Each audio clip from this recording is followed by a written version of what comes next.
Are you looking to optimize your health? Are you looking to get the best supplements at the lowest price? For high quality supplements and to talk to someone about what supplements are best for you, go to takeyoursupplements.com and one of our fantastic true health coaches will help you pick out the right supplements for you that are the highest quality and the best price. That's takeyoursupplements.com. takeyoursupplements.com. That's takeyoursupplements.com. Be sure to ask about free shipping and our awesome referral program. Welcome to the Learn True Health podcast. I'm your host, Ashley James. This is episode 166.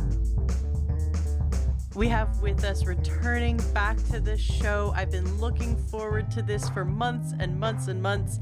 We have one of my favorite guests, not to like say anything less of all the other guests, but I have to tell you, this is my husband's favorite guest and definitely in my top favorite guests. Michael Weinberger, welcome back to the show. I'm so happy to have you back.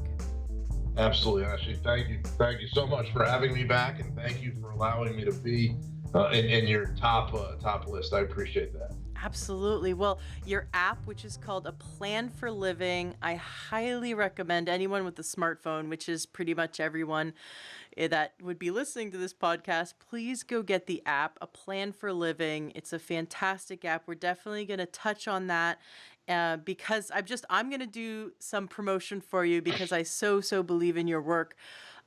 You're not really doing this to get rich. You're not like, pushing your app to try to get a bunch of money out of people. You're really the total opposite. You're coming from a place of pure love, really wanting to expand and help yourself and help others. And I really get that about you. And I love the mission you're on. I'd love for you to share, for those who didn't get to hear your first interview, just briefly give a understanding of your background and what has led you to become this wonderful person that you are today? Absolutely. So my background, as you mentioned, right, I created a plan for living several years ago, out of a necessity to kind of have a tool that helps me manage my own life. I was diagnosed in 1994 with bipolar disorder. And so I've been dealing with bipolar disorder, anxiety, impulse control, angst, fear, worry, frustration, as well as being a parent, as well as being an entrepreneur and building a business and supporting myself. And I felt that there was a need for a tool to be used either in light of formal therapy sessions or in addition to sessions, right? Because oftentimes when I was facing crisis or issues, it was rarely at 2 o'clock at my therapy appointment. Right. Unfortunately, my mental illness does not work on a schedule, and it doesn't understand that I should be losing my mind when I'm in therapy. It unfortunately loses its mind at like 3 o'clock in the morning, and I can't sleep, and I'm obsessing over what I'm not doing or what I'm gonna lose, and I needed something to help me. And one of the things that I deal with on a regular basis is suicidal ideation, and it's a terrible thing to go through, and I needed a tool to complement the medications I take, to complement the 12-step recovery I have, and so a plan for living was the manifestation of that tool. Awesome. Well, I love your app, and that was just a great little teaser, a little understanding as to what led you to create it. I highly recommend listeners go and check out our first interview because you are quite the comedian among other things. I love that you get us to laugh and also explore at the same time these issues that I think society tends to want to just shove under the rug. The mental illness is something that, or I don't even like calling it that because so many people have anxiety. So many people have impulse control and they don't know it. A lot of people have bipolar and they don't know it. And so that you bringing these tools to us in a way that helps us to gain more mental clarity, to gain a better perspective, to have just a generally a healthier well-being when it comes to our emotional and mental health. And so I love that you've spent so much time on this app, and you've really taken all your life experience and brought it into this into creating it. Now you shared with me before we started recording that you have gained so much perspective. In fact, you've been doing something for the last 39 weeks, and I'd love for you to share with us what that is. Absolutely, absolutely. So, so back in, I'm 40 years old now, and back in, high school, I was probably some form of an athlete in some way. And then all of a sudden I hit, going on 40, and, tying my shoes was aerobic. And I felt like that probably wasn't the direction I should be headed in my life with two young kids. And I was reading about making commitments to oneself. And so 39 weeks ago, it's a couple days after Thanksgiving here in the States.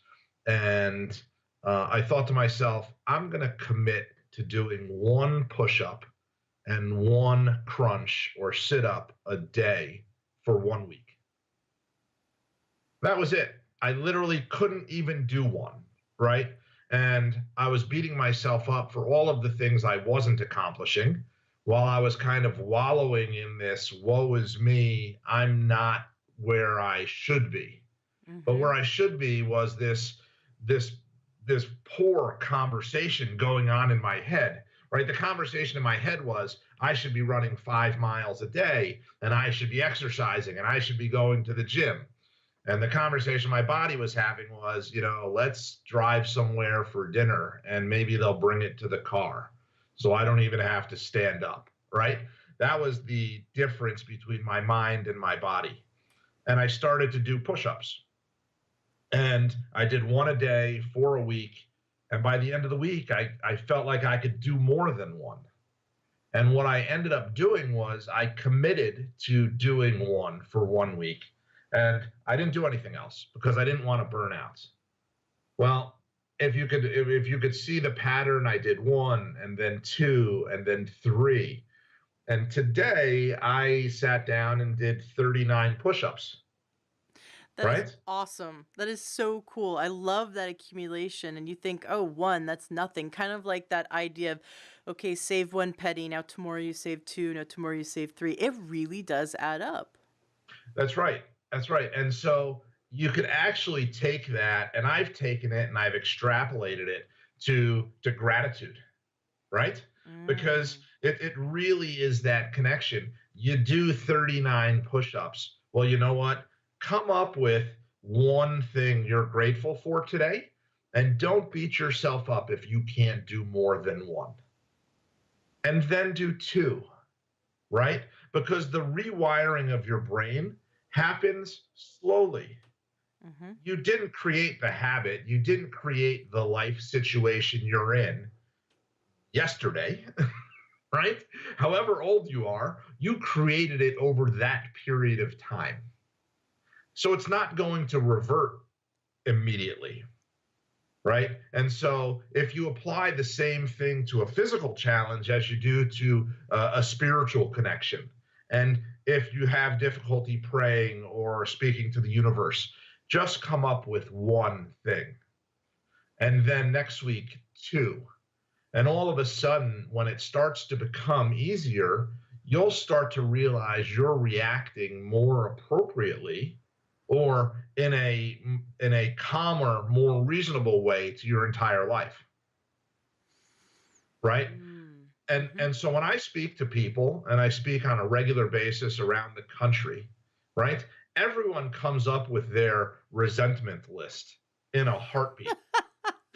Right, what are you pissed at? And it's almost like you don't even need to ask them, like, what are you? And they're immediately angry at you, and they'll tell you what their mother-in-law doesn't do, and their kid doesn't do this, and their boss doesn't do this, and I was in traffic, and the government sucks. And I mean, it's insane. the number of things that you can rattle off.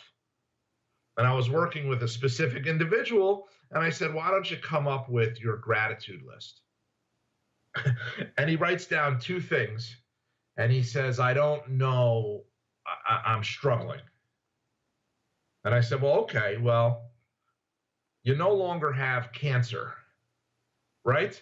You have 3 healthy kids. You're married. You have a job, right? You have accomplishments in your life, right? And without going into specifics, I rattled off 15 things for this guy. And I said, you know what? It's your turn. I've given you 15. Give me 8 more.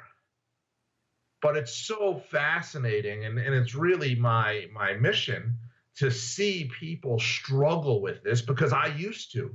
I used to be the guy that thought the world was out to get me.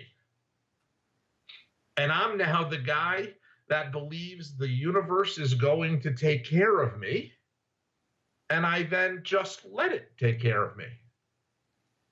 And it has impacted every relationship I have. It's impacted my marriage, my parenting skills, the management of my illness, the way I sell my own product, the way I treat my employees, because I now have a different mentality. I have a mindset of gratitude, and I have a mindset of mindfulness that lets me be aware of how I'm feeling and then work through that. So 39 weeks ago, I was sitting on the couch, frustrated that I was never going to do something. And then my wife, I think at the time, had challenged me to do 22 push-ups a day for 22 days in honor of the veterans, the 22 veterans that commit suicide on a daily basis in this country. Mm.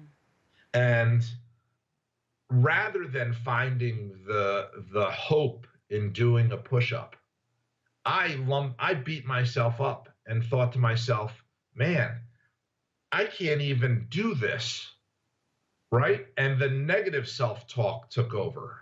Mm-hmm. And so I felt, how can I overcome this, right? How have I overcome everything in my life, right? And if you listen to my first interview, you'll recall a story where, my mother, I would wake up in the morning and I'd say, Mom, I don't feel well. I can't go to school. And she's like, great. You can't decide how you feel from the comfort of your own bed. Get up, shower, get dressed, and go downstairs. And at the time, I'm thinking to myself, I have the least compassionate mom in the world. Like I'm living, I can't even tell you who I'm living with. I'm living with the devil. And then I'd get downstairs and I'd eat breakfast and I'd say, I really can't go to school today. And she would say to me, okay, listen, you'll go to school, and when you get home, you'll come right home and you won't play with your friends, because you're clearly too sick to play with your friends if you can't go to school.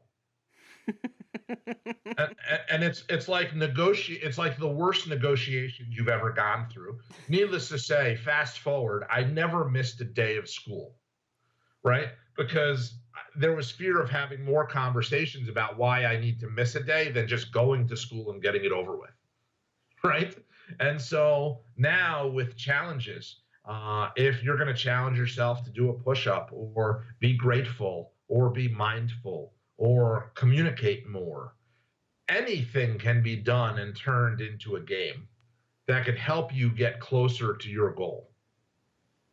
And so that's how I view the tool and how I use the tool on a daily basis. I now have strangers engaging in my push-up challenge, right? I don't even know these people, but I'm excited to see them doing their push-ups, right? And so knowing that there's a little movement out there to say, hey, there's people that are engaging, is one of the things that drives me, right? And it's funny because if I may kind of evolve into this concept of being committed versus being interested in something, that plays a significant role in my life today as well. And so, go ahead. Oh, I was just gonna say, can you get into that, the committed versus being interested? Absolutely, absolutely. So the concept of committed versus interested, committed, you are going to complete the task at hand before you go to bed today. Interested, you want to do that, and you might have the best intentions to do that, but if it doesn't get done, it doesn't get done. My entire life, I used to be interested in living, right? Hey, if I weed today, I weed today. Hey, if I follow a food plan. Hey, if I don't eat dessert. Hey, if I call that customer. Hey, if I play with my kids, whatever it was. I was interested in having a life, but I wasn't committed to having a life, if that makes sense. Hmm. When did you first really, did you have like an aha moment where it hit you like, holy crap, I've been like playing my life half-assed? Like, did you have like an aha, or was it over time that you realized that you weren't really committed to your life? It was over time that led to an aha moment, right? Because over time, it's kind of like the thickening of your arteries, right? You don't just wake up with heart disease, right? You eat a lot of fried food to have heart disease. It's not one day, but one day you're like, holy crap, this is the worst food in the world. I'm slowly killing myself. It was the same thing. Every day I was living with anxiety and fear and worry about whether I was going to have a successful business, whether I was going to be a good father, whether I was going to repeat the past of an emotionally and physically abusive father, which is what I grew up with, right? Hmm. And all of a sudden, I woke up one day and I had written down a list of things I needed to do that day. And it was like 200 things long. And at some point, my mind said, and I do lots of reading and research on this. At some point, my mind said, listen, even a reasonable person's not going to get 200 things done, right? But I was beating myself up and saying I was a failure because I wasn't doing what no one else could possibly do. Hmm. And so I had read a lot about with Ken Blanchard and a lot of these time gurus and time management people. And I read his quote about committed versus interested. And it hit me that I needed to differentiate between what needed to get done and what I wanted to get done. So at least I could beat myself up for like half the list. Right? Because like getting hit in the face 200 times is actually worse than getting hit in the face like 25 times. But then you realize like you don't have to get hit in the face at all because you could just commit to doing two things Hmm. and do them really well. And then if there's more time left, you start to really prioritize what you're committed to, right? And at first, this has been an iterative process for me, right? It has taken me 4 months to determine what I'm truly committed to doing. And there are days where my committed list starts to grow. And at the end of the day, I look at the list and I'm like, I didn't do these things. I'm just lying to myself if I don't shrink the list, Hmm. right? But most people just go to bed beating themselves up for being a failure for not accomplishing something. And I'm not, I'm done beating myself up for not accomplishing something, right? I want to be successful in life. I want to rewire my brain to have a positive experience. And so I started to realize I was committing to things I couldn't do. And I took those things off the list, and there's a saying out there about determining how committed you are. And it basically is something like this: your calendar and your bank account will show what you're truly committed to, Hmm. right? Now, Yeah. if you take it and you apply it to my life, my gratitude list and my prayer list and my mindful moments will show how committed I am to truly being happy. Right? I love that you're focusing on the results, because that's how we can get out of victim mode. When we're in victim mode, we are looking for reasons and excuses why we can't have what we want, like blaming ourselves and beating ourselves up. But when we move to the cause side of the equation, we go, I'm responsible for my life. I'm responsible for my results. Let's look at my results and then see what's so. And look at, here's the fruit of my labor. Okay, does this fruit really reflect my level of commitment? Because I say I'm committed to all these things, but look over here, and then we can just acknowledge the gap and see what's missing. And am I really committed to creating those things? Because the result isn't showing up in my life, and what do I need to do to step up my game or take it off my commitment list? That's right. That's exactly right. And it's so funny because you have these people that are trying to live a different life than they actually are living, and they're just miserable about it. Mm-hmm. And so I've been told I'm the least judgmental person people have ever met, because nothing matters, right? We only have right now, and we all have our stories. And if you listen to the mistakes I've made in my lifetime, people probably walk away feeling pretty good about their mistakes, but everyone has mistakes. It doesn't matter. The question I have for people today is, do what I say I do and what I actually do align? Mm-hmm. Because when they don't align, that's when you lose sleep. That's when you walk around in a panic. That's when you have uncontrollable anxiety and fear and worry. Right? But if what I say I'm going to do and what I actually do align, happiness is almost the default outcome. Right? And everyone could try this out. If you have voicemails that you're getting and you're not calling people back because you're concerned you're going to under-deliver or you're going to get yelled at or whatever it might be, and you call somebody back and you just tell them what's going on and you thank them and you let them know what a reasonable expectation is for the follow-up, I can tell you I feel significantly better. Right? I don't know how that works with you, but when I go into the weekend with 5 clients I haven't called back, I have a lousy weekend. Mm-hmm. Because I'm dreading Monday. I'm dreading the unknown. But on Friday, I could have made it known. Called 5 people back, took 20 minutes out of my day, and now been present for my entire weekend. Right? And that's, for me, the difference between commitment and interest. Like, I'm interested in being happier. Now make me happy.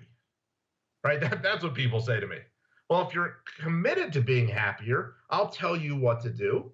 And if you try it, what's the worst thing that happens? Happiness? There's a saying out there, and it's either a religious one or something, right? There's a guy that falls off a cliff and he grabs onto a vine.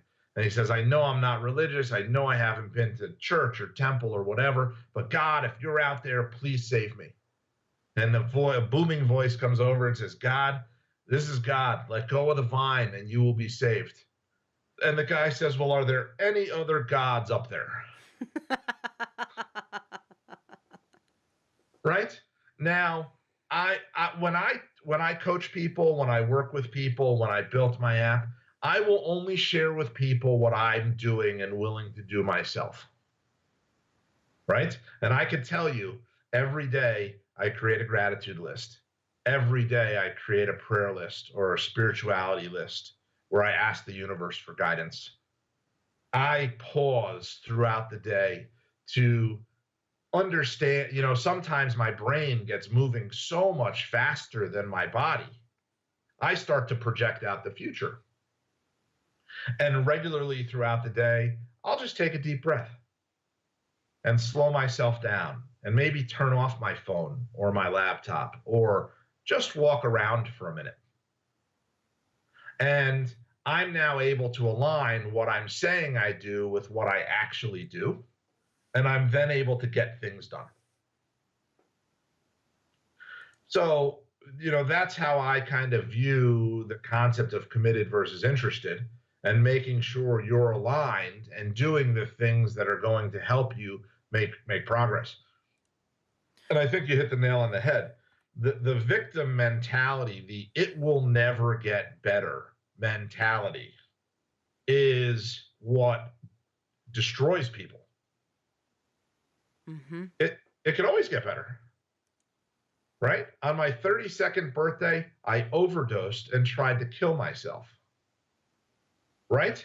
Today was never possible on that morning of April 13th. Right? At 11:59 a.m. on April 13th, 8 years ago, today was never possible.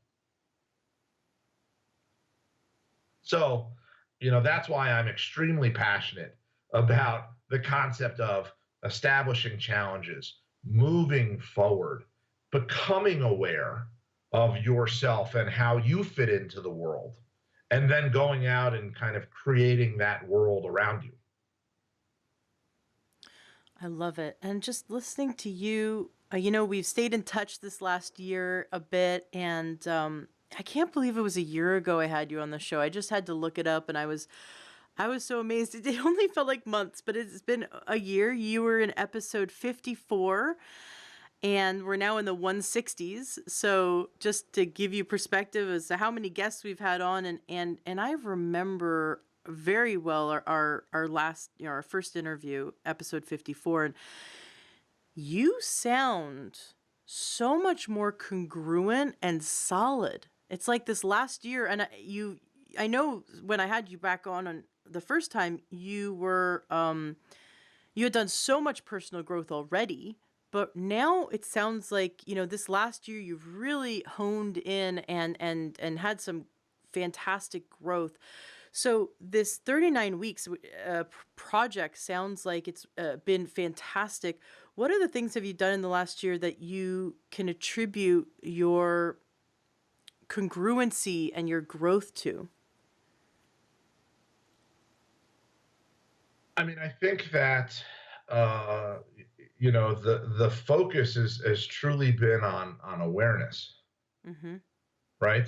And the focus has really been on my inner dialogue, right? And we mentioned earlier, kind of offline, the concept of, there's 5 primary emotions in your mind: anger, worry, fear, grief, and joy, right? Mm-hmm. And so my entire mindset has been focused on, well, why, if there's 5, why isn't joy like 90% of it?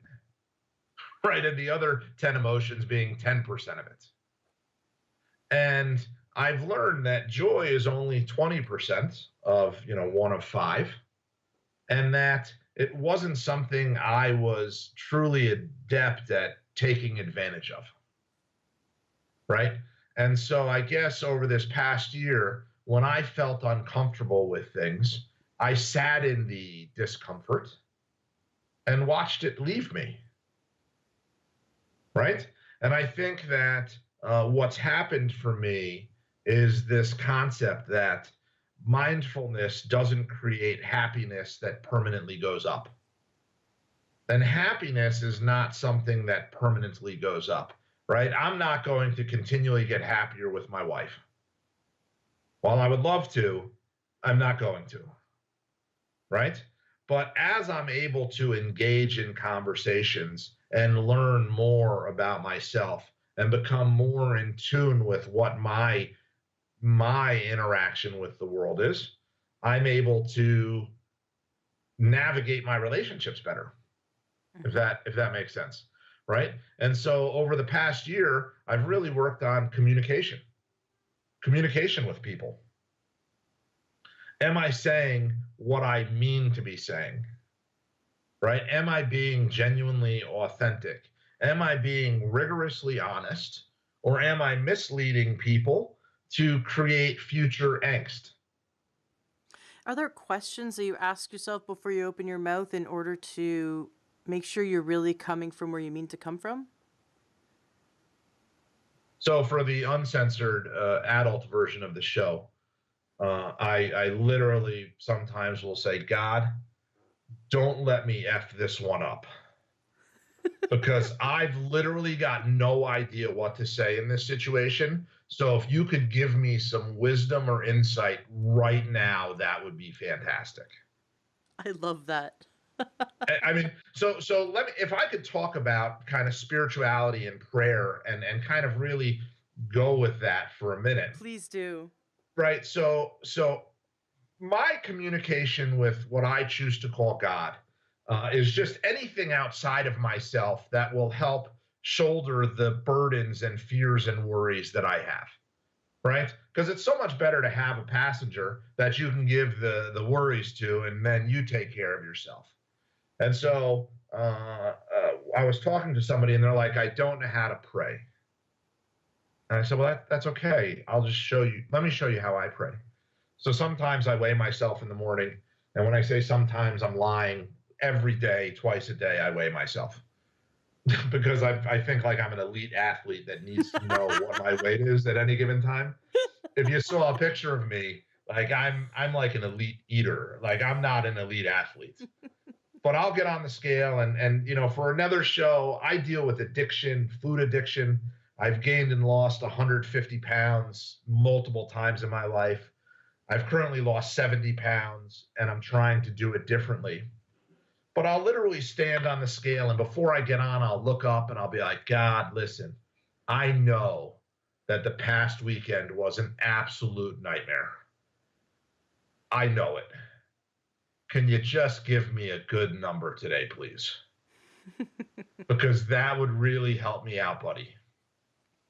And then I close my eyes and I step on the scale and I look down.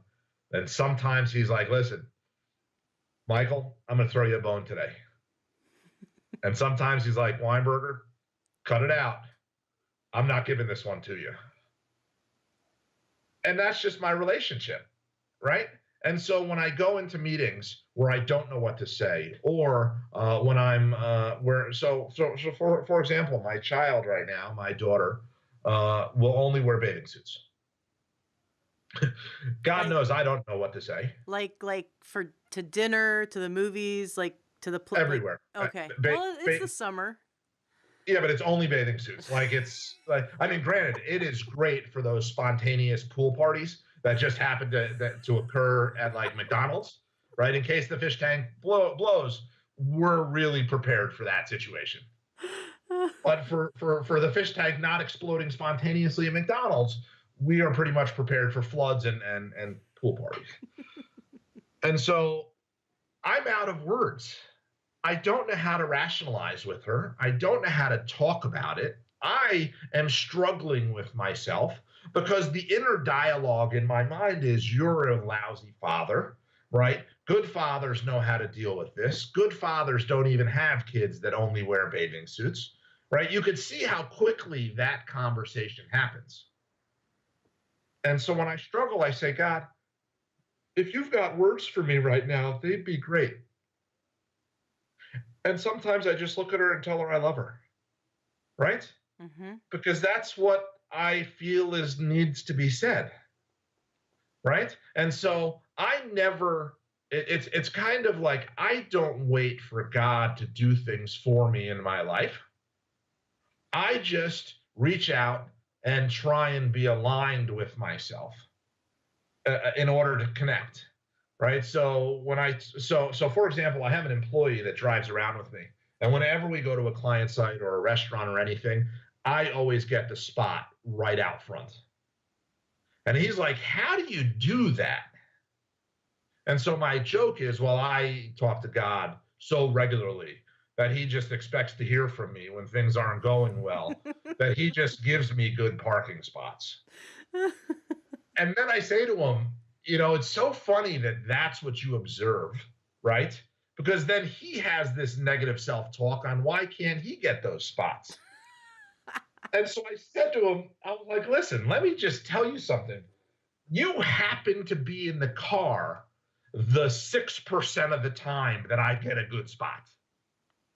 Because 94% of the time, I'm parking somewhere way off in the woods and hiking to the meeting I have to go to, right? You just happen to be here for the good ones. And that's how I view it, right? You reach out to the universe, you're okay with the outcome, so the outcome no longer matters. Mm-hmm. Right? And so I practice when you go into a meeting, as you put your hand on the door, as you're holding that doorknob before it opens, if you don't know what to say, you just say a little mantra, God, just give me the right words. Thank you. It sounds like you're overwriting the negative self-talk, or like, if you can consciously control the self-talk, the negative self-talk can't take over. And so it sounds like your conversation with God is in the place of what would have been is a bunch of negative self-talk right before you open that door to start your meeting. That's right. That's right. I believe, like, if you listen to the little voice in your head, he will go the way the wind blows. Right? How many times have you heard, listen, this client's going to fire you. You should fire them. They're not worth having. You go in there and the client's like, I want to double your budget. And that little voice in your head is like, we better hire people because this is the greatest client in the world. Well, wait a second. You just listened to the same guy that was going to fire this client. Once you start to realize that, people, I think, believe that they have no control over their thoughts. You do. Right? You have absolute control. And when I give presentations, it's easier for me to explain, but it's like people are suffering with anxiety, worry, fear. They're worried about their mortgage, their job, their kids, their whatever. When I have somebody laughing, at the peak of the laughter, I simply say, let's stop for a minute. Can everyone tell me about the problem they're currently thinking about? People just start shaking their heads like, you're crazy. Like, I don't even know what you're talking about. I'm just laughing at the fact that you just made a joke. Well, exactly. If you could stop it for 5 seconds to listen to a story, then you could become the storyteller, right? Take control of your life, become the storyteller that makes it better, and then life becomes that way. And I'm not talking about The Secret or all these other books that talk about positive psychology and, if I think positively, things will happen.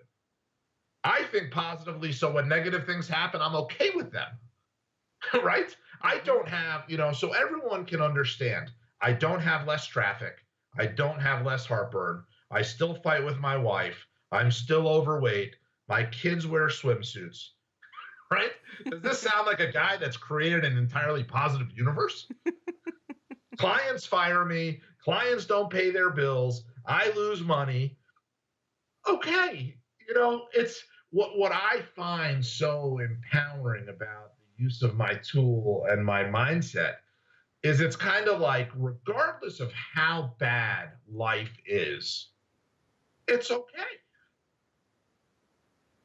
Right? Because it'll never be as bad as April 13th, 2009. Right? And so clients are yelling at me and get upset. And first of all, I have a lot of happy clients. But the ones that do get upset, right? It's like, why aren't you getting upset? Like, why aren't you more concerned about the situation at hand? And it's what I've learned is this. No amount of energy spent can change the past, right? And operating in a place of fear or worry typically leads to bad decisions. Exactly. And so if I could stay calm and hear the issue and address the issue, then I could solve the issue. And I say to my clients, I'm sorry that I just don't seem to physically care right now. I care so much that I'm just going to apply my emotional intelligence to solving this problem. not my physical energy based, let's create chaos to solve this problem. Because in the world, both ways solve problems. I'm just going to try and solve it with the least amount of energy expended that I can. Mm-hmm. Right. And I will tell you something, it's absolutely changed how I sell.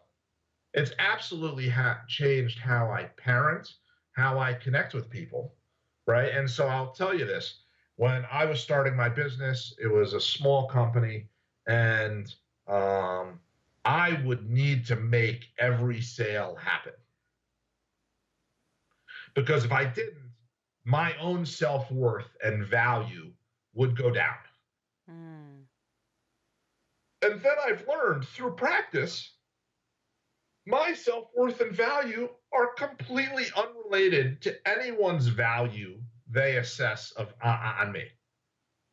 Right? Mm-hmm. And so now I've changed my position. And it's even in our conversation today. I used to think if I'm not on my game, then I'm not going to be invited back. I'm not going to have 1 million subscribers. I'm not going to be the next whatever. And now my mindset is, listen, I'm just going to give you who I am. Mm-hmm. This is all I got. Okay, great. And if it works, it works. If it doesn't, the next person it will work for. There are people out there, your message is going to resonate with them and change their life, just like there's guys out there who are doing the push-up challenge with you. You know, you're putting yourself out there, you're being authentic, you're being you. There's no waiting for this perfect moment, or no waiting for being the perfect version of ourselves, because it'll never come if we just keep waiting. That's right. That's right. And the fact that people let this concept of what they feel is perfect get in the way is what causes this worry and anxiety and grief. Mm-hmm. Right? I used to obsess over whether I was going to send out the right proposal to a client. I now send out fairly literate emails summarizing the conversation and thanking them for their time. And I tell them when I get there, if you're looking for a guy that's going to have a slick brochure and a fancy folder and letterhead and a contract, I'm not your guy. Because if I could shake your hand and look you in the eyes and you know that I'm going to be thinking about you, that's how I do business. Mm-hmm. I used to think I had to change in order to improve. I realized I just had to accept in order to improve. Now I go. That was so beautifully said. I'm sorry to interrupt. That was so beautifully said. Because so many of us reject parts of ourselves. We reject our thighs, we reject our laziness, or reject our inability to get to the gym 5 days a week or eat more vegetables, whatever it is. Or maybe we reject our inability to have that perfect relationship, whatever it is. We're not good at spelling, whatever. We spend so much time and energy expenditure in rejecting parts of ourselves and parts of our life. Maybe we reject our bank account, reject our job, our boss, things we don't like. We're pushing away from ourselves and going, no, I don't like this. I don't like this.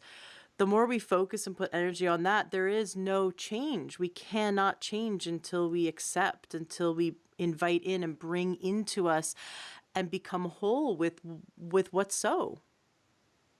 Absolutely. Right? And you can't change until you stop. Right? If you've ever tried to change the direction of a moving car, it sucks if you don't put on the brakes first. Now, granted, at 17 years old, it's the greatest experience of your life. As you get older, you're like, you know what? That stop sign is probably implying danger. Let me stop before I change direction. Right? So acceptance is stopping. You stop the game. You stop trying to change, And now you're able to say, well, what direction do I want to move in? Right? And this internal deliberate dialogue is a function of gratitude and spirituality and mindfulness. Right? So another concept that I have is this: if nothing else happens today, all you have to do is be lovable. That's it. Be lovable. Be lovable to yourself. If you're lovable to yourself, other people will love you. If you exude that, and the best part about that instruction, that gift, there's no right way to do that. So what I'm really focused on is, how can I do better in a non-measurable way where I can't put myself down if I don't achieve it? Right. Well, being lovable is perfect. Accepting is perfect. Right? And, I used to focus, I would have a conversation with somebody, and it would be a negative conversation. So, for example, I tried to sell something to a client and they chose not to go with me. And it would immediately start this downward spiral of, I'm not worthy, I'm incompetent, they're going to fire me, all of these things happening. And what I started to realize was, that's just my brain taking over. But grief is okay to experience, right? That's, I guess, the difference between how I view the world. Sad is okay. Angry, frustrated is okay. Staying there is not okay. I guess that's if I could highlight the difference on how I view those emotions, that's how I would say that. When you say be lovable, can you give us an idea? I think we understand how to be loving or how to be loved. How can we be lovable? So, be present in your conversations, right? When I call you, I say, Ashley, how you doing? Genuinely mean it and listen for the answers, right? How many conversations have you had with people where they say, hey, Ashley, how you doing? Oh, great. You're not going to believe what my kids are doing. Well, wait a sec. Was I lovable? Did I just it's almost like I should call you, ask you how you're doing, how's your family doing, how's your husband doing, and then get off the phone, right? It doesn't need to be about me, right? When you see somebody, buy somebody breakfast and don't let them find out. Just like, what? Why not? Just try that thing, right? Be lovable, be compassionate, be present in the conversation. It will change how you interact with people. I went to a sales call recently, and it was an hour-long sales call, and I had limited time to tell them about my services. And this individual in particular wanted to talk about her drive time and her commute. So you know what I did? I talked about my commute because I wanted to relate to her, right? I wanted to connect with her at a human level. I listened to her story. She then looked to me to feed. So I gave her my story, and it became about that. The world is about relationships. And so being lovable creates lasting relationships. And I appreciate your commenting on my evolution over the past year, but I believe that even a year ago, I must have been portraying some form of lovability, right? That it was like, hey, you know what? There's an authentic message here, right? And so I give a lot of talks. I'll actually send you a few YouTube videos that I've done where, my wife, my wife always says that I'm very funny. I make people laugh. And then she's like, you can't be, don't be somber because people aren't going to understand the funny side of you.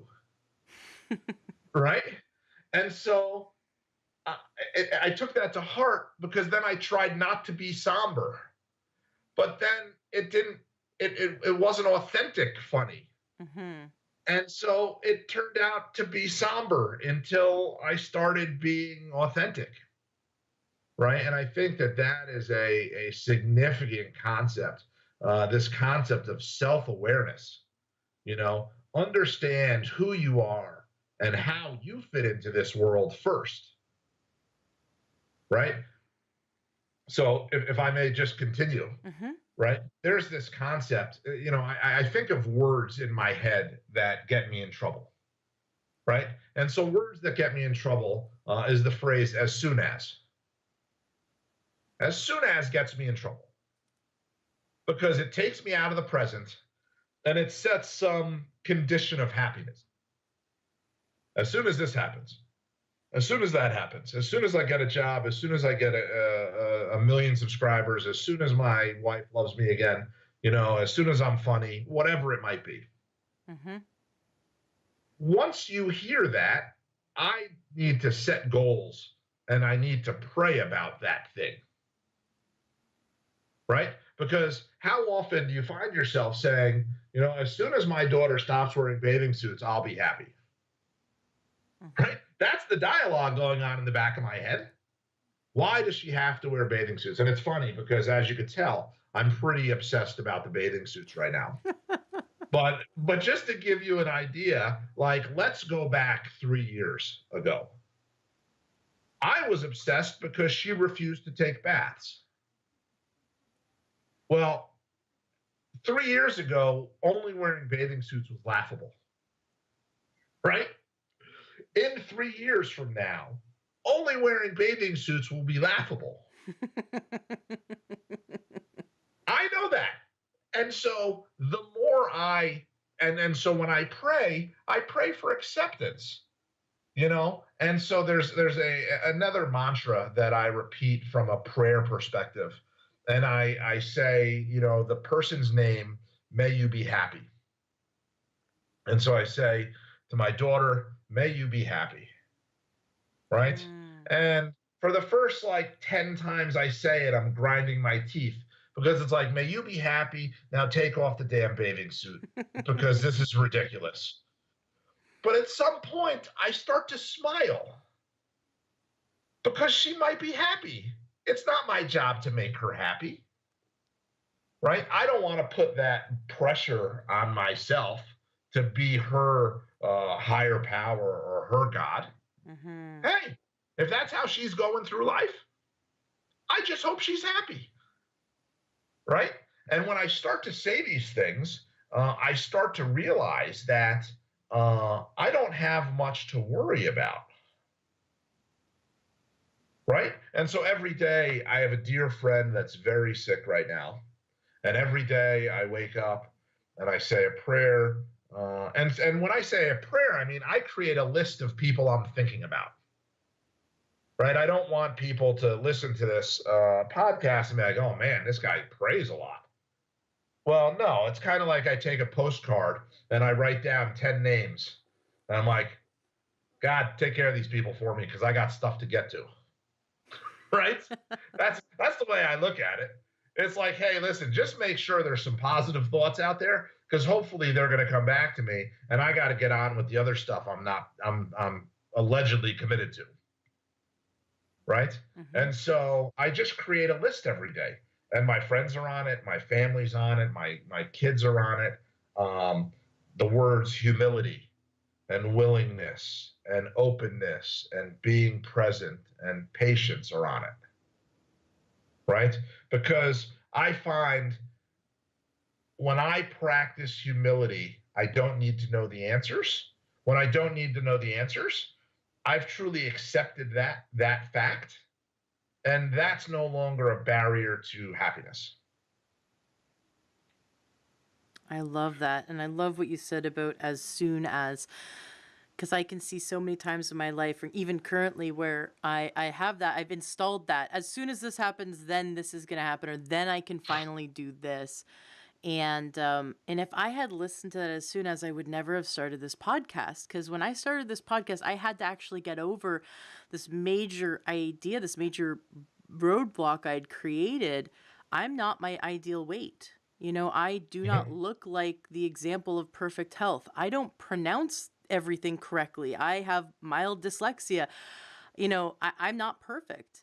And I really had to go, what am I committed to? Well, you know what? I wanted to do this podcast and make a difference in people's lives so much that I needed to step aside, get out of my own way, and go, it doesn't matter that I don't look like someone who runs a successful health podcast. I'm committed to my health, and it's a journey, and I'm working on it, and I'm not the ideal body weight that I want to be yet, but that whole, like, as soon as I lose weight, then I can do a podcast.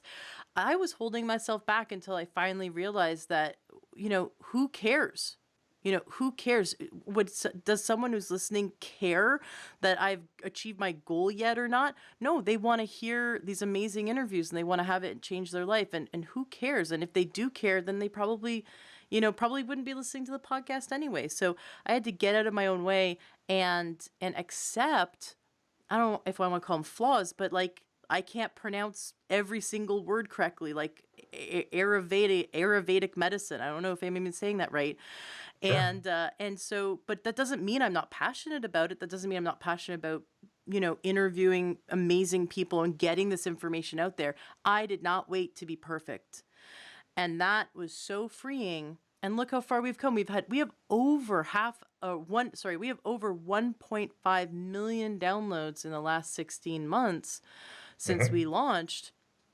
And look how many lives we've touched. I didn't wait to be perfect. And there's no waiting to be perfect. There's just accepting where we are. And like you said, loving ourselves, being lovable, being present in the conversation, being grateful, asking God for help so that it doesn't, like you said, you're taking that off your plate.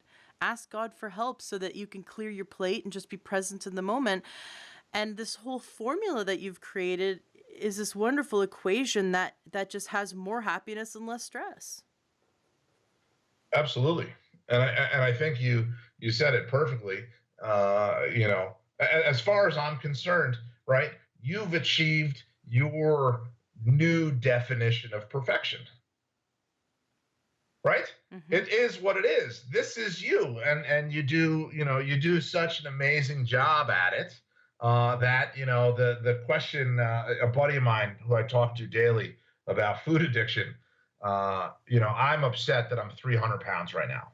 Mm-hmm. And I'm like, I just wish I would be 290 pounds.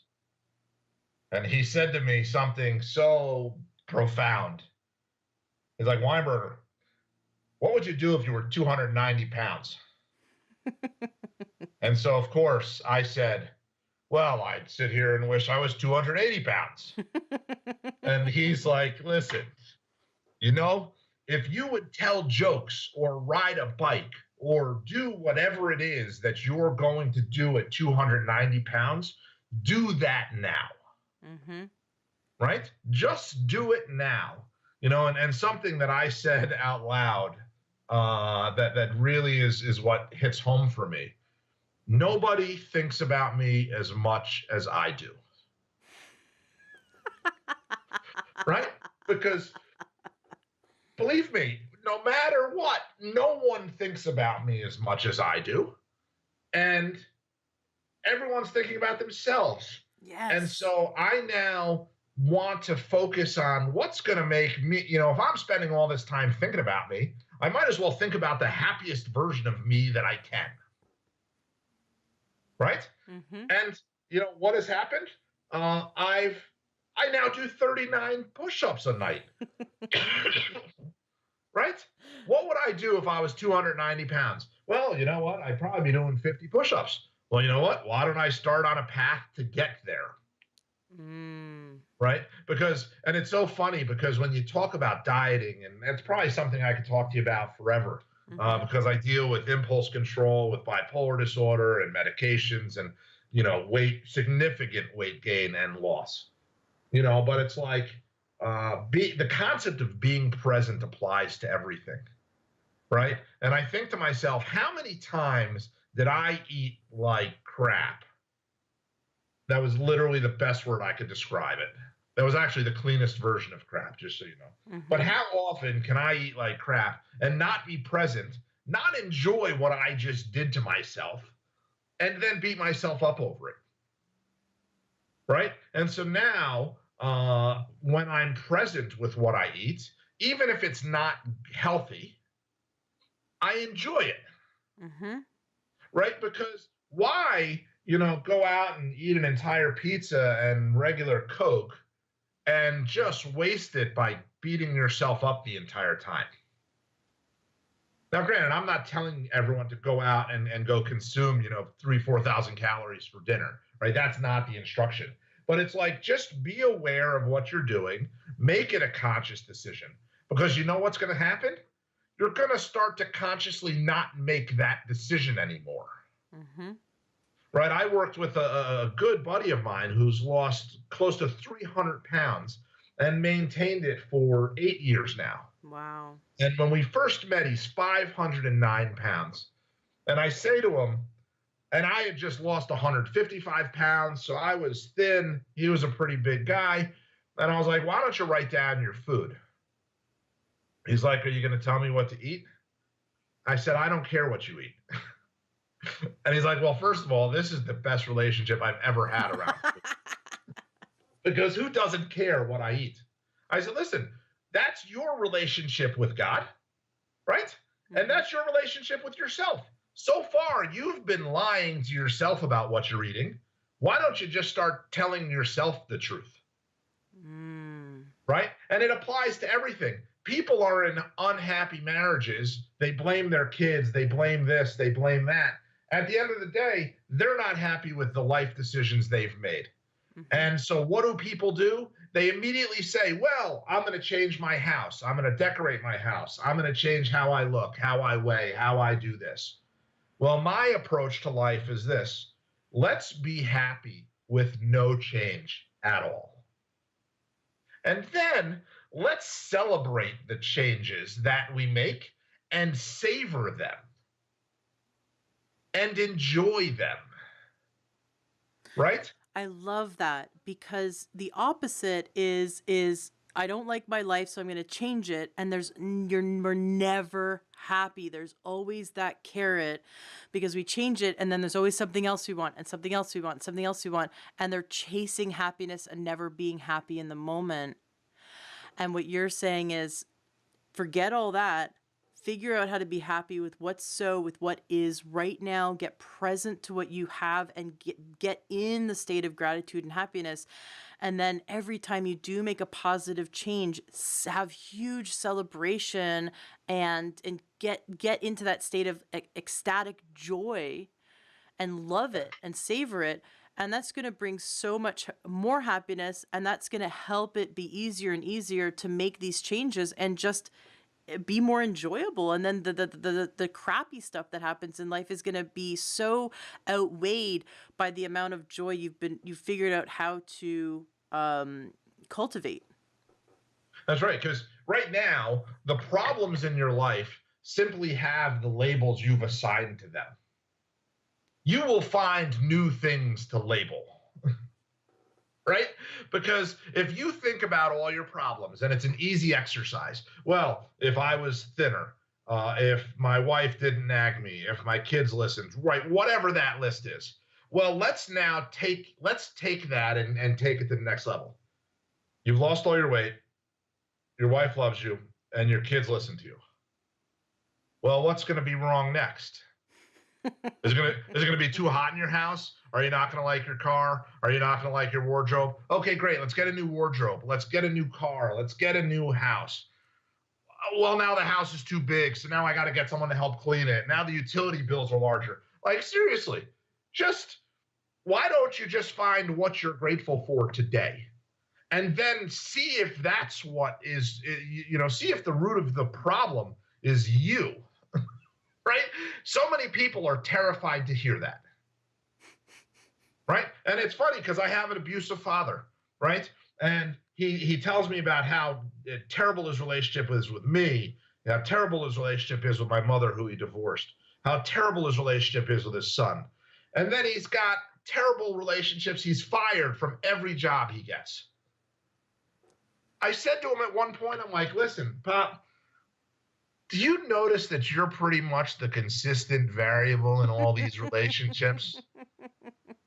Right? And so many people are terrified to look themselves in the mirror and be like, you know what? I'm actually the problem here.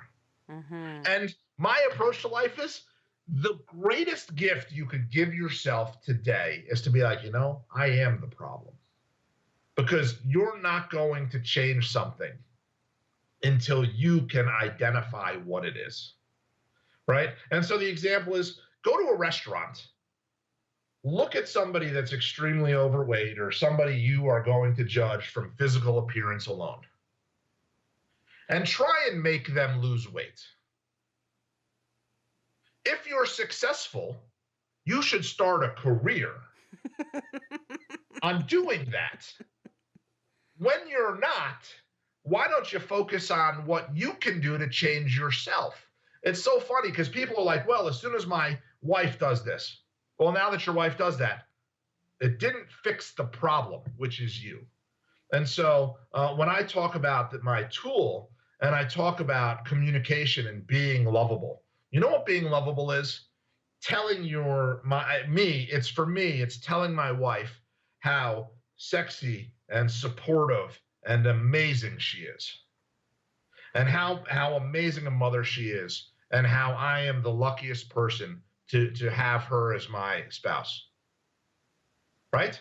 Now, when I use my app, I actually send her messages through my app during the day. Well, you want to know what's gotten better? My marriage. Right? Who couldn't predict that? But think about it. If you never tell your spouse that and you come home and you argue with them all day long, who's got a happy marriage? Nobody. Well, you're not going to be able to make your wife tell you how handsome you are. So why don't you start? Why don't you be lovable and support her without expectations? Right? And now do that with everything you have in your life. Go on a sales call and don't expect them to buy. Right? Tell somebody something without an expectation of response. That's what I'm talking about when I say lovable and awareness, right? Because all of a sudden, you know what makes you happy. Your only job is to do that thing. Figure out what makes you happy and do that thing. Mm-hmm. And so if I keep going, there's a mantra I have on my on top of my committed and interested list, and it says, "Do it for the right reason." Right? And so if I get a client that's going to fire me for whatever reason, I would immediately go into panic mode and try and rechange my priorities to service or sell more work. Right? Mm-hmm. The response isn't you're not doing that for the right reason. You're doing that out of fear. Mm-hmm. The right reason is, well, why don't you embrace the clients you have and make sure you're paying attention to them? Right? Well, that's far more painful than trying to now sell the next guy who doesn't know you have problems. Right? If you accept your problems, then embrace them. When you make a mistake, apologize, practice that humility. Mm-hmm. Right? And so if someone fired you, are you doing that same disservice to everyone else? Because the right reason would be to make sure your existing clients are happy. The wrong reason is to start selling other things to make up for what you just lost. Right. So, And to look for the learning and the opportunity in having that client fire you, looking for, well, where can I improve? Where's this gap? Maybe where's my blind spot that had this happen, so that you can take, learn and then grow and service the clients you have in a better way and service future clients in a better way. Because that's when you're in fear mode, you can't see it that way. But when you're, like you said, lovable and being authentic, then you're genuinely looking for feedback and where you could improve. that's right. And so for people, the first thing I ask myself is what is my part? Right? Look for your part, because that's the only part you could change. That's the only part you could change, right? And so with my wife, and just to be so let's say there's not enough intimacy in my marriage, which is probably a common theme across marriage in general. I'm starting to learn. I wish I was told that much earlier in life. But let's say there's intimacy issues. How do I think I'm going to create more intimacy in my marriage? By pointing out that there's intimacy issues? Right?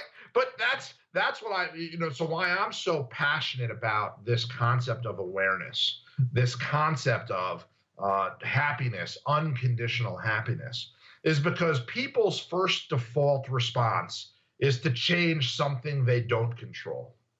Right? My first response was, well, let me change my wife and point out to her that she's not being intimate enough with me. Rather than, well, why don't I just tell her I love her and not ask about intimacy and never bring it up? Well, you know what happened? I mean, phenomenal stuff occurred. Stuff that I couldn't have even asked for, right? Because I'm so limited in believing that I know what's best for me. That's where the spiritual aspect comes in, right? You think you know what the next client should be. You think you know how perfect your children should be or what their behavior should be. I rather than focus on the fact that my daughter, and yes, for like the 8th time this podcast, is still in a bathing suit, I'm grateful that she doesn't have any other ailments, right? Let me focus on that. And I will tell you something, the minute I give up paying attention to my daughter's bathing suit, she's going to stop wearing it. That's how the universe works. Yeah, and if exactly. I can give you a quick story. Sure. So we had a birthday party, a birthday party that we were invited to for a buddy who's having his 40th party. And we've run out of babysitters to watch our kids. And it was really irritating me that we didn't do enough preparing or planning. And when I say we, I loosely mean my wife clearly dropped the ball and didn't take care of this. And just so everyone could see, I get judgmental as well, and I pray about it. Even though I'm the least judgmental, I was really judgmental around this babysitter issue. And I was like, fine. I finally resigned myself to the fact that we're not going to the party. And that was like at 10:58 on a Friday morning. And literally at 10:59, I get a text message. Hey, babe, my mom wants to know if you want her to come up and watch the kids so we can go to the party. And so literally I put the phone down and I was like, God, if you can give me clearer direction earlier to let me know to let go, that would be phenomenal. Because it's like and it's like God's not going to tell you what the right move is. It's you will be rewarded and validated when you realize you're holding the steering wheel. And so on that story, I literally, truly let go. And I was like, I guess, what's the worst thing is I'm going to spend time with my loving wife and 2 healthy kids. Like, that's terrible. I was like, I guess that's what I'm doing. And God was like, yeah, I don't think you need to do that today. I was like, sweet.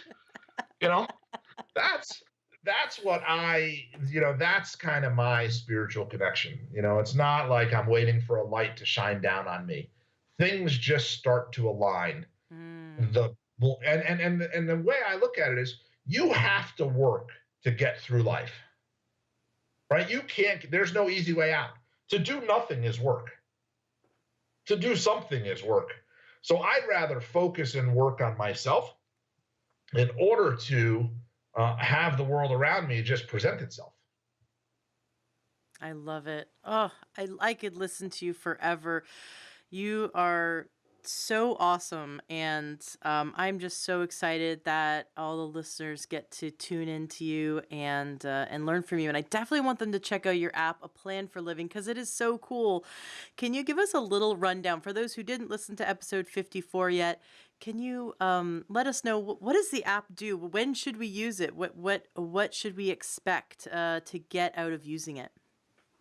Absolutely. So A Plan for Living is basically I have trademark the concept of the happiness formula, and the happiness formula basically says gratitude plus spirituality plus mindfulness create awareness, and awareness is what is happiness. And so the way I see people using the app and the way I use the app, I set myself up with a challenge every week. Right now I'm doing push-ups. I've also set myself up for following a food plan as a challenge, right? Or, following a budget, right? Whatever is going to keep me engaged. I then fill in my gratitude and my spirituality list first thing in the morning. Throughout the day, I record mindful moments. I record the food that I eat throughout the day. And I actually record how happy I am relative to the food I'm eating. Mm. And I will tell you, there is a direct correlation to me being angry and me not eating well. Mm-hmm. Right? And so the app, and just this is, the app is not going to fix you or make you happy. It's just hopefully going to make you less angry. Right? That's not the greatest sales pitch for an app. But let's just be real, right? It's not going to fix you overnight, and it's not going to make you happy. What it's going to do is it's going to make you more aware of what's driving you. And that awareness is going to allow you to recover faster. So rather than being angry for 2 hours after fighting with your family, maybe you'll be angry for an hour and a half. Because you'll start to realize, hey, I'm grateful I have a family. And then it'll be an hour, right? It's not going to stop you from anger. It's just going to make you more aware of it. It will help you get in touch with that inner voice in your head that is saying, that's first driving you off a cliff and then, driving you to the bank to cash your lotto check, right? It helps regulate that voice. And Ashley, I will send you some links as well, if you can include with the podcast. I'd love to. That are instructions on how I define happiness and how I define what I call the mindfulness gap, right? And so the tool, if everyone can visualize this quickly, your left hand and your right hand, your left hand is your thoughts, and your right hands, your thoughts and your emotions, and your right hands are your actions. And most people live in a world where the hands are clenched and clapped right in front of them, right? I get bad news, I'm angry. I get upsetting news, I'm fearful of losing my job. The goal is to get upsetting news and not immediately overreact to that. Mm-hmm. And so that's what I call the mindfulness gap. The app will help you insert itself as that gap, because you now have a place to go to. I got an upsetting email. Let me write down how I'm feeling before reacting to the email. It's like emotional intelligence. Right. It's not going to prevent you from writing the FU email to your boss and getting fired. But hopefully it'll slow you down enough to be like, maybe that's not the best thing to do for me right now. Right? And unfortunately, it's going to make you think, hey, was I really the best employee? Right? did I do something wrong that's worthy of being yelled at? Because if you did, great. I still love you, right? You still got to love yourself. That's how the world that's how the world works. And so that's how the app. I love the app. I love the concept. You've had the app out now for more than a year, and one of the questions the app asks is like on a scale of 1 to 10, how are you doing? Is it like your happiness level, your joy That's right. level? And that what I really like that it does that before and after writing a gratitude list is that you get to see just how much of an impact simply taking 2-3 minutes, maybe 5 minutes each morning. You could do it while you're on the toilet. You could do it while you're just waking up in the morning, while you're having your coffee. There's time in the morning to do this. And That's right. it shifts just a few minutes of intentional gratitude focus really does increase the your level of happiness. And have you gotten any feedback from all the people that are using your app, or are you able to see the analytics as to people's increase in their reported happiness as a result of using the app? So I see people increasing by 4 to 5 points On a scale of 1 to 10. On a scale of 1 to 10 from when they start to after the first 30 days. Wow. Right? And the reason being is you just bring it into your consciousness, right? And so when I started to do these analytics, the difficult thing about a happiness level and really imparting value on it is that happiness evolves, right? And it's the best way I could explain it, when you're, 5 years old, getting a lollipop at the doctor is like an 8 out of 10. And right now, if you went to the doctor and they're like, here's a lollipop, that's probably like a 2. Right? So as you become more emotionally intelligent, you continually reset your cycle of what actually drives and makes you happy. Right? And I started to see that happen. Right? As you evolve, your 8 today becomes a 4 tomorrow. Mm-hmm. And you now just become so much more enriched and engaged in life. But in a 30-day window, we're watching a significant improvement in people's happiness, because they're like, I am happier than I thought. The other thing to mention, because it's a smartphone app, when I have trouble sleeping, I will open up the app and add gratitudes and prayers while I'm trying to fall back to sleep.